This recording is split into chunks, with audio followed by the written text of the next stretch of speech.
এই ছেলেটি একদিন এক মেয়েকে পেল যার উচ্চতা ছিল মাত্র 10 সেন্টিমিটার। মেয়েটি প্রায় অজ্ঞান হয়ে যাচ্ছিল। মাইক দ্রুত তাকে ধরে নিজের পকেটে রেখে বাড়ি নিয়ে এলো। তারপর সে একটি দুধ ভরা বাটিতে মেয়েটিকে গোসল করালো। এরপর একটি টিস্যু বক্স খালি করে তাতে নরম তোয়ালে বিছিয়ে দিল যেন মেয়েটি আরাম করে ঘুমাতে পারে। মেয়েটি সেখানে ঘুমিয়ে পড়ল। মাইক যখন বাইরে যেত তখন সে মেয়েটিকে নিজের পকেটে রাখত। ক্লাসের সময় মেয়েটি বইয়ের নিচে লুকিয়ে থেকে তাকে সাহায্য করত। স্কুল শেষ হওয়ার পর মাইক মেয়েটিকে নিয়ে শপিংয়ে গেল। সে মেয়েটির জন্য সুন্দর একটি বারবি ড্রেস আর মজাদার আইসক্রিম কিনল।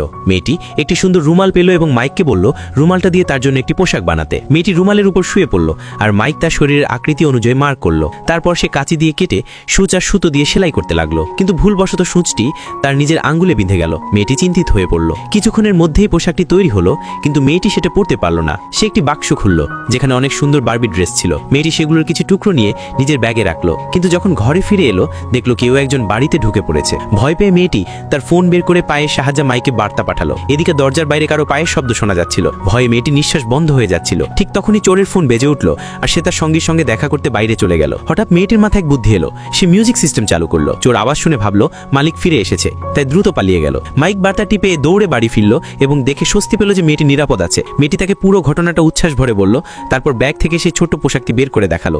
মাইক তার মিষ্টি চেহারা আর কিউটনেসে পুরোপুরি মুগ্ধ হয়ে গেল।